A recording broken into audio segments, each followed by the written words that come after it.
Innovating Education Learning World in association with WISE, an initiative of Qatar Foundation.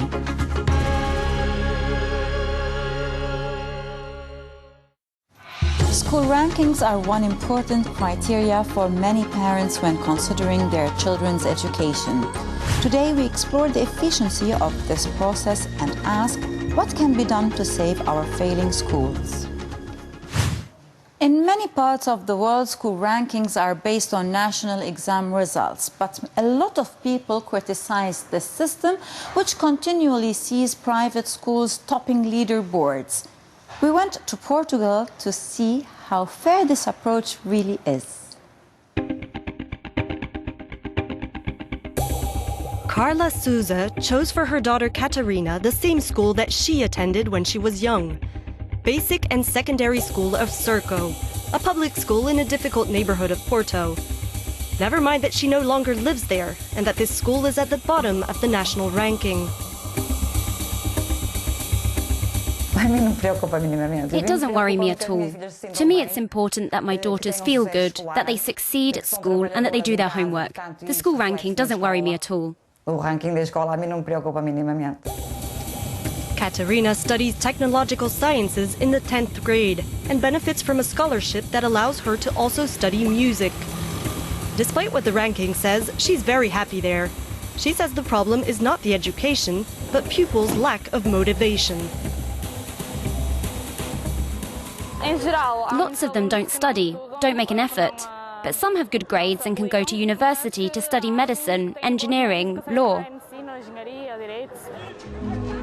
The school's director says this lack of motivation has a lot to do with poverty and unemployment among families who don't value education. To him, Portugal's school rankings, which are mainly based on national exam results, just don't make sense.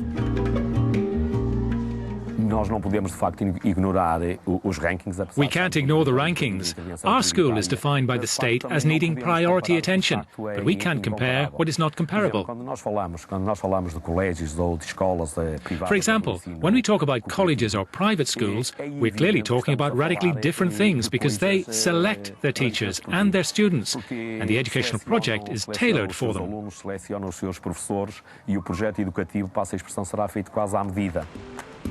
At the top of the country's school rankings is a private school, this time in one of Porto's poshest neighborhoods.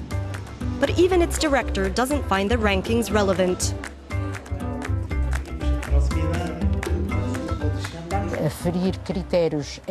It's unfair to use criteria that are only academic, because students are so much more than that. To compare academic criteria between public and private schools can be unfair. Because let's face it, private schools like ours benefit from favourable conditions for success.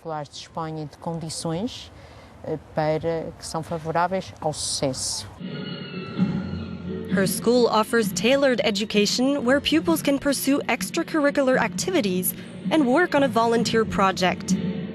Parents see it as a good investment and students feel privileged to attend it.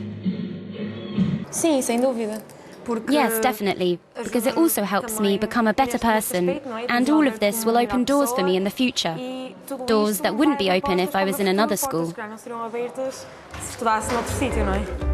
The director of this school says she's educating future leaders.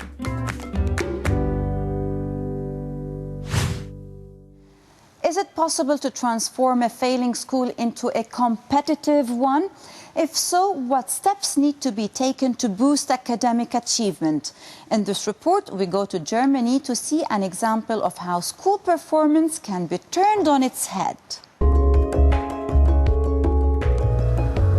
Gropiusstadt, a poor neighborhood in Berlin, once home to a school infamous for its dropouts, violence, and overwhelmed teachers.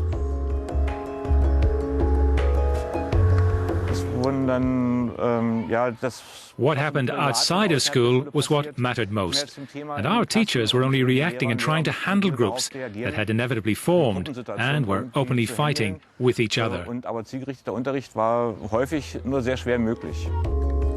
Parents launched a petition and an idea popped up that proved remarkably successful. The neighboring elementary school merged with the middle school.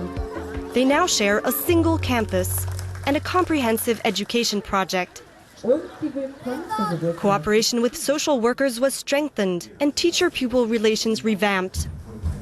Das kann man fast als kompletten Turnaround beschreiben. You can call this an almost complete turnaround. A school close to having to shut down turned into something remarkable, where all kinds of new things are being tried out and where people work towards a common goal. Und alle zusammenarbeiten. The neighborhood remains a tough one, and child poverty is a real issue. But the project got strong support.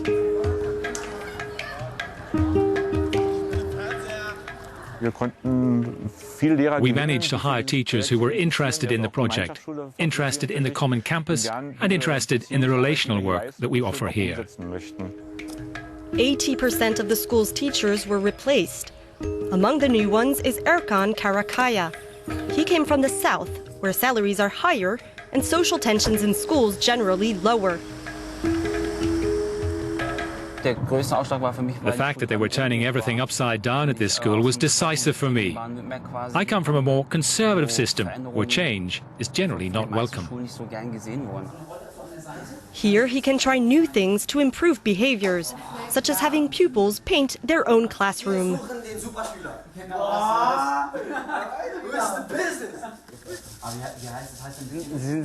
They're very keen. It's a different kind of work. There's now one dedicated teacher for every age group. This fosters mutual trust and respect, something that was clearly lacking before. We have new teachers and they know better how to impose themselves. They're also nicer, but basically they have more authority. And to make the new campus even more attractive, just next door, a new high school is being built, where pupils will one day be able to complete their A-levels. Those are the objectives. In 5 years from now, we're hoping to offer a comprehensive concept that's well planned, well resourced. That's what we're hoping for. That would also prove that even the least privileged neighborhoods can have good schools. What are your experiences with rankings in your area? Do you rely on them when choosing a school for your children? What other things do you consider? Let us know via our social media pages. Learning World in association with WISE, an initiative of Qatar Foundation.